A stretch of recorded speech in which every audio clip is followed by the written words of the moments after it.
So I just made a long video and it didn't actually record because I was having someone else help me. So I'm going to try to do this just by myself, but it's hard because I obviously can't really do stuff and do the camera at the same time. But here what I've done is I've attached together 2 stems of olive. You want these nice, slender, flexible stems together right about a foot or 10 inches below the end of the garland, and I've wrapped the paddle wire around about 8 or 10 times. It's really important that you make it really tight. Pull it really tight, and then I'm going to put the camera down and I'll put another placement of olive, and I'll be right back. Hold on.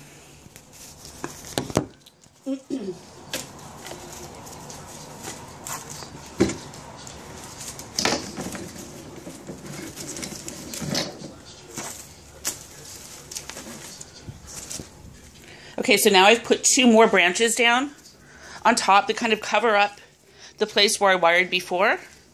So 1, 2. Use your eye to kind of keep it full and symmetrical as much as you can. So I'm going to press down, find a place where I'm going to bind them with my fingers. Okay, hold on. Then I'm going to put the camera down again. What I'm going to do is I'm going to pull the paddle wire right here really tight. Make sure you've got it tight around the first placement, and then I'm going to wrap it from the back to the front this way. Probably about 4 or 5 times for each placement. That's what I do. Some people use it less. I really want to make sure that my garland is really tight. Okay, hold on.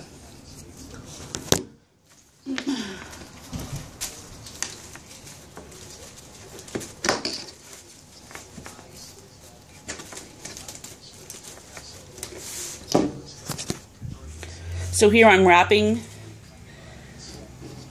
the paddle wire around from back to front. I'm going to do it a couple more times.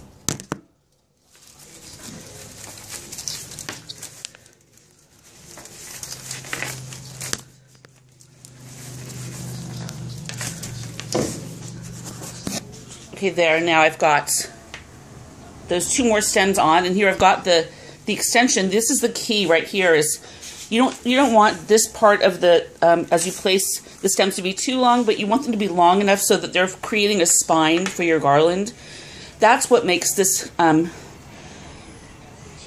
this method of making garlands work, is that instead of cutting short pieces, you're actually using the foliage's own anchor system really to be the base of the garland. So that I would put another piece of olive like right about here, maybe here.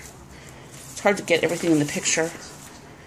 Here, and then hold on, lower than that, and then I would wire that one on, and then I have to go get another piece of olive. Just a minute.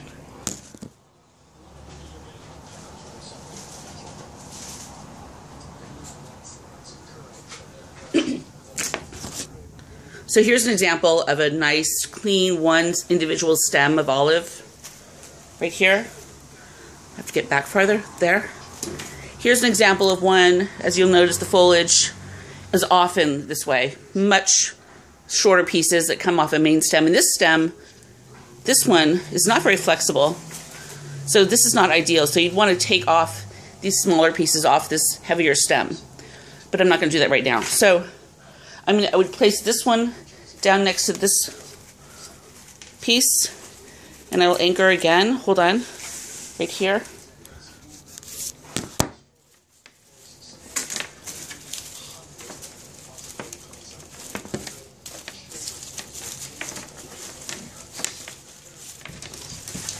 Once again, as I'm binding together, I'm holding the stems.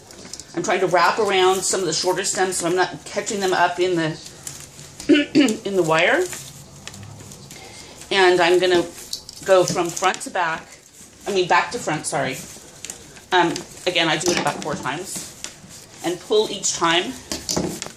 Pull the paddle wire. So you're getting a nice, tight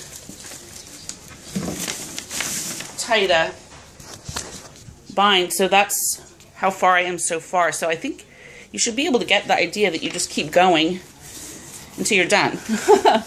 It's not rocket science. Shock. Hope this is helpful. Billy, contact me if you have any more questions.